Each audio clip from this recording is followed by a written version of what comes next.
un tuto sur le script GPS qui est super pratique. Car quand on perd son drone, qu'on crash, surtout si on fait du mid voire long range, souvent c'est la galère. Et là avec ça, honnêtement, ça donne un rayon qui est précis à, allez, je vais dire 5 à 10 mètres près, mais ça suffit largement si vous avez en plus un beeper, du coup vous le trouvez. J'ai pas de beeper autonome, ni de beeper tout court. Grâce à ça, je l'ai toujours retrouvé de toute façon, parce qu'une fois que je m'approche du drone, je retrouvais le retour en vidéo, donc où je mettais le turtle mode et je le retrouvais. Après, si vraiment vous avez arraché un fil, etc., même si l'alimentation se coupe, de toute façon, vous allez avoir la dernière coordonnée et c'est mis à jour assez rapidement, donc au final, ce sera précis et ce sera là où il aura craché. Donc je vais vous expliquer comment installer tout ça. C'est pas très compliqué. Je vous mettrai tous les liens en dessous. Pour commencer, il faudra aller se rendre sur ce lien-là. Il faudra télécharger le code. Donc on clique ici et on télécharge le zip. Et je vous montrerai après ce qu'on en fait. Pour l'instant, il faut être sûr que vous êtes sur ces versions, soit de OpenTX ou de HTX au minimum. Ça, vous regardez dans votre radio. Le deuxième truc, c'est que suivant la radio, il faut choisir en fait par rapport à la taille de l'écran le fichier qu'on va mettre dans la radio. Moi par exemple j'ai une Zoro, là il n'y a pas la Zoro. Donc ce qu'on fait, on est un peu bête et discipliné, on va chez Radio Master, parce que c'est une Zoro, c'est Radio Master. Et comme toujours, il y a soit le mode d'emploi, soit les caractéristiques. Et là, donc on voit que le display c'est un 128 par 64 en monochrome. Donc on va aller chercher par là. 128-64, c'est celui-là que je prendrai. Voilà.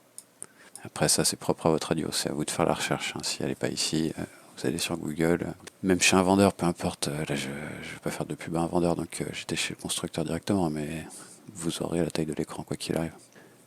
Ça c'est la description de ce qui se passe à l'écran. Je vous le expliquerai en français directement sur ma radio, comme ça sera plus pratique pour vous. Et pareil, ça explique comment ça marche. Et donc je vais vous reprendre et vous récupérer sur comment installer ça sur la carte SD.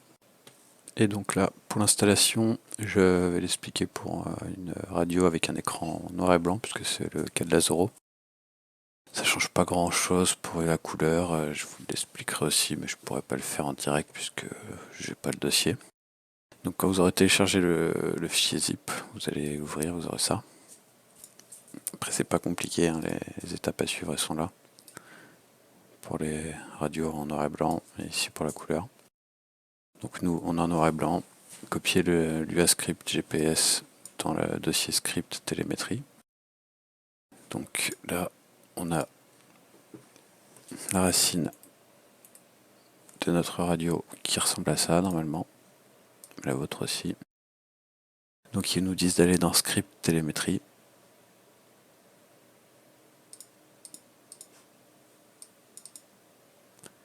Là elle y est déjà puisque moi je l'ai installé, donc on met le GPS XXX, l'UA.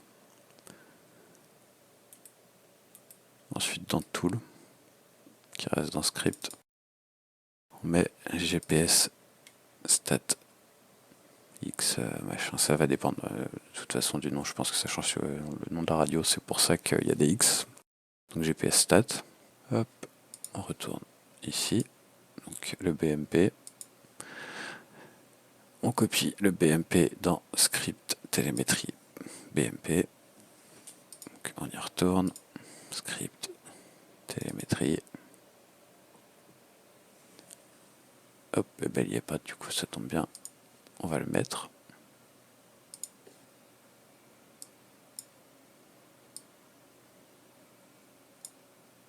C'est le dossier, hein. C'est écrit folder, donc c'est le dossier complet qu'on met.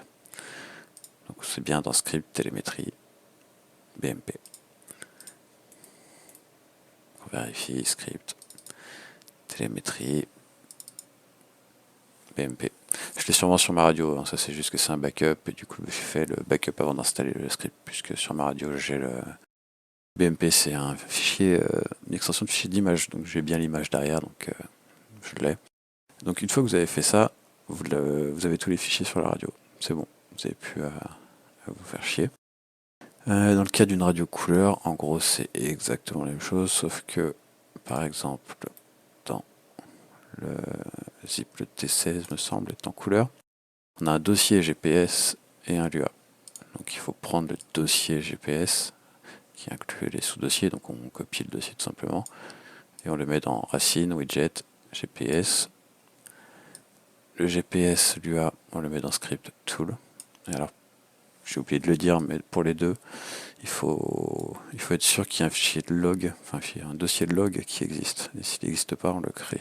Donc on va voir, c'est dans Racine, un log. Donc là, c'est la racine de la carte SD quand vous brancherez votre radio sur l'ordi. Log. Voilà, bon, quand ça marchera, il y aura un TXT qui sera les logs du GPS. Quand vous avez fait ça, vous avez installé les fichiers, il n'y a plus qu'à aller passer sur la radio pour le régler. Mais avant de faire ça, il faut être sûr aussi d'une chose. On va passer sous Betaflight parce qu'il faut que la télémétrie soit activée. Puisque la radio reçoit les informations du GPS de la carte de vol. Et la carte de vol communique avec la radio par le RX. Donc forcément, il faut activer la télémétrie du RX, même si c'est pour le GPS. Alors vraiment, très rapidement, dans Betaflight, il faut juste aller activer la télémétrie qui est ici, sauvegarder, redémarrer, et c'est tout. Voilà.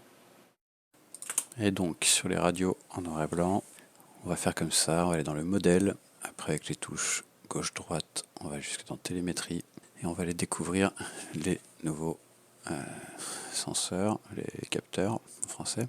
Bien sûr, drone allumé avec une batterie et une lipo, sinon ça sert à rien.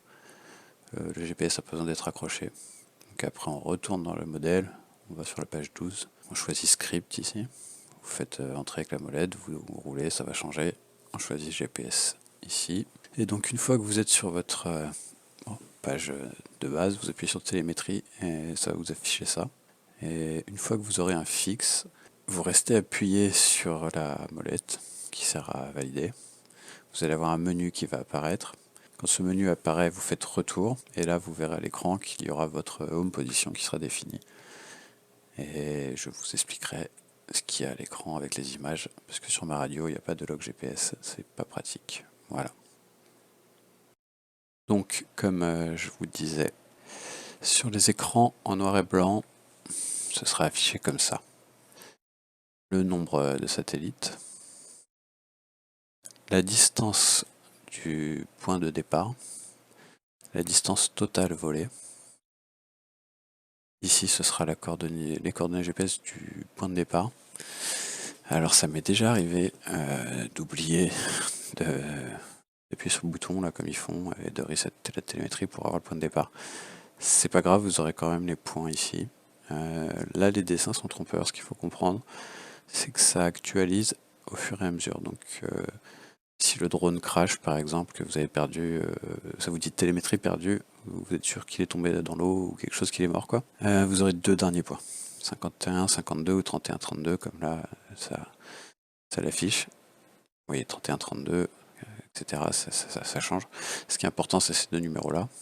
Donc vous avez la latitude, si je ne me trompe pas, et la longitude. Donc nous, normalement, c'est dans le nord, donc là, ce serait 50 degrés nord et 6 degrés est. Et avec ce nombre qui est après la décimale, honnêtement, vous êtes... moi, je l'ai testé, hein, vous êtes à 3 mètres près, enfin, vous le trouvez, votre drone, vous perdez plus votre drone, à moins qu'il soit au fond d'un lac. C'est vraiment dur de le perdre. Pour les radios couleurs, alors je vais mettre un lien en dessous d'un onglet qui explique très bien comment on fait pour ajouter le widget. Et je fais avec la vidéo et la radio en main, ce qui est plus pratique que si moi j'explique juste. Mais au final, ça ressemble exactement à la même chose. Le nombre de satellites, la distance à vol d'oiseau en ligne droite du drone jusqu'à vous, ou du point de départ plutôt, la distance totale volée, coordonnées du point de départ, dernière coordonnée du drone, avant-dernière, dernière. Et une dernière chose, voilà, le GPS Stat Viewer, si vous allez dans vos tools et que vous lancez le GPS Stat Viewer, vous pouvez voir tous vos points de passage. Donc le temps de vol, la vitesse, l'altitude, le nombre de satellites. Et puis voilà, je pense qu'on a fait le tour. Et donc juste pour montrer à quel point c'est pratique et précis, supposons que vous perdez votre drone, vous avez même peur de perdre la batterie de la radio. Eh bien, vous prenez en photo. Là, on va prendre les dernières coordonnées. Vous prenez votre téléphone, Google Maps. Hop, on rentre les coordonnées exactes qu'on a eues. On s'embête même pas à mettre nord-est. Normalement, il trouve, vu où on est. Alors, là, j'avais déjà essayé avant, donc bien sûr, il m'a mis dessus. On va dire qu'on est par là. On va faire entrer. Et notre drone, il est ici. Mais honnêtement, si vous dit qu'il est ici, il peut être à peu près par là. Voilà, mais c'est quand même pas mal. Voilà. Comme d'habitude, en espérant que ça ait aidé quelqu'un,